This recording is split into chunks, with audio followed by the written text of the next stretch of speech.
I'm so thankful for the sunshine and for the rain.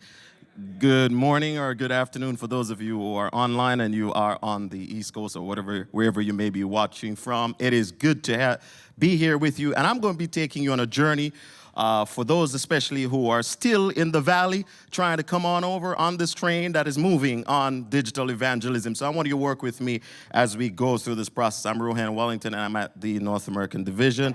And you may have heard of what we did last year with NAD Ministerial, with our Tech Lab, Ministry Tech Lab, where ministry and technology intersect. We had over 2,700 pastors coming through the Tech Lab, getting trained, getting equipped to and adapt technology for ministry, and we say amen to that.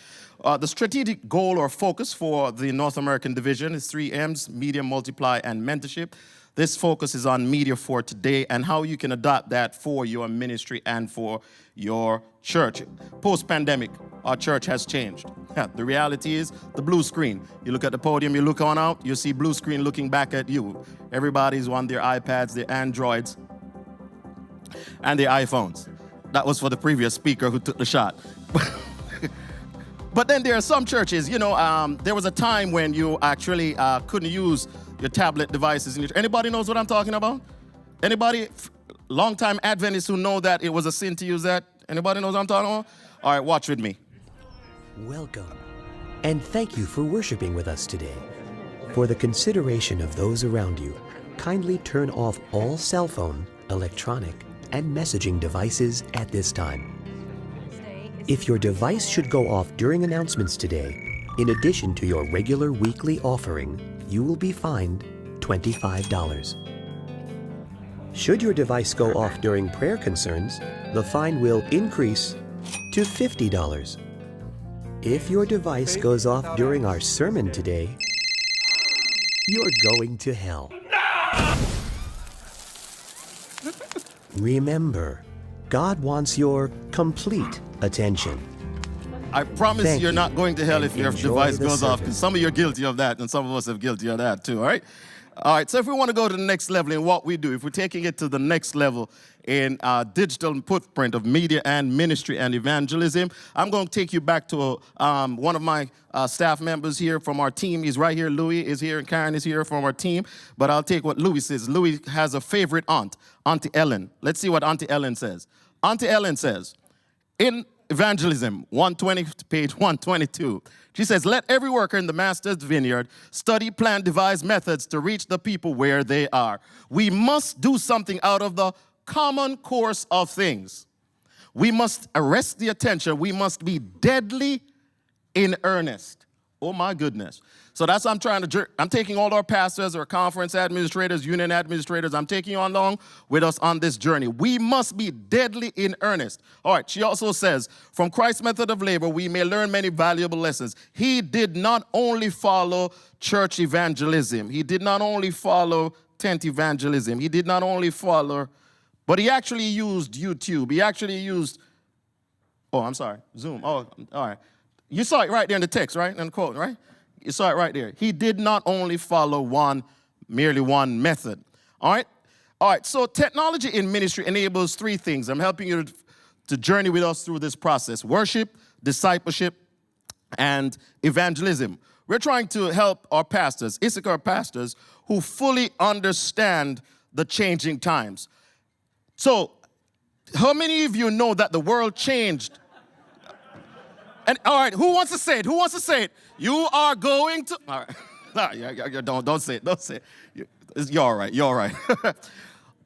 Understanding the changing times. Like last year, you all know that the world changed from last year to this year, right? Meaning, no, I'm not talking about from 2022 to 2023, or from Pastor Kobe who went from 999 to 1 million views. I'm not talking about that. I'm talking about the fact that everybody know what's called an AI? AI, all right? So your jobs are on the line, just so you know. I'm just kidding. All right? Understanding the changing realities of how to minister during these times. Post-pandemic ministry helps us to realize that we have people going to church in their pajamas. Is that true or false? So I was doing this seminar similar to this one time overseas, and a pastor asked me, because I don't do my streaming for my training, so pastors can be authentic with their questions, but I do that offline. And one pastor literally asked me, and what I'm talking about, I'm bringing everybody in the room. I'm bringing conservative, I'm bringing people in the middle of the room, and I'm bringing everybody who's on the other side of the screen. I'm bringing everybody with me. And this pastor literally asked me, is it appropriate for people to worship God on Sabbath without dressing up properly, even on a live stream? No, it's a serious question. I didn't insult. I didn't try to make him feel bad. I try to help to journey. And I'm saying there are many of our churches that are still struggling with, hey, is it okay to stay home and have, well, it's not for us to have that conversation and tell people what they should do. It's what they are doing and how we relate to it. Here's this comment that I had. I was preaching in Florida. I'm watching my clock, 4 minutes and 14 seconds and counting. I was preaching in Florida, and I went to the church, and I saw a friend of mine, and I said, come on back to church. She texted me back this.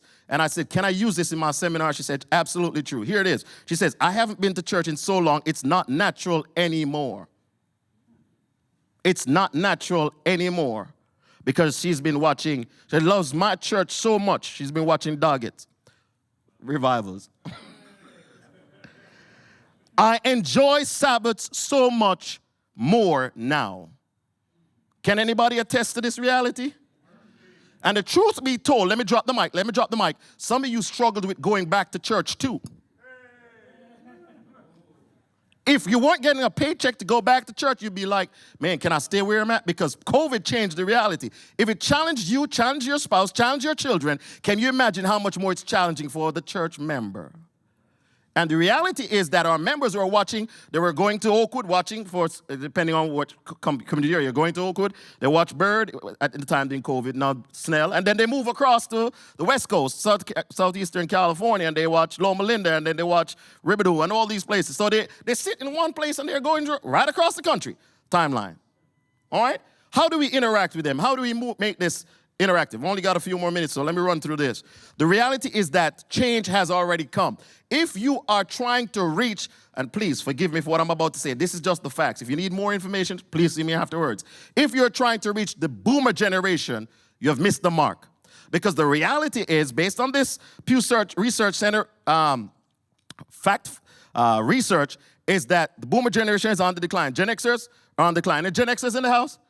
All right, Gen Xers, you have my deepest condolences. But then you've got the millennials, that's myself, Gen Xers. The millennials are now the largest generation in the United States, followed by Gen Xers. The Gen Xers are right there, right up coming, all right? So if you're not designing and reaching the people where they are, millennials and Gen Zs, where they are, we are lagging behind, all right? So as pastors, pointing to point number 3, we should facilitate and the way in adapting new media technology for worship, discipleship, and evangelism practices. So strategy first. That's the first thing. It's not equipment.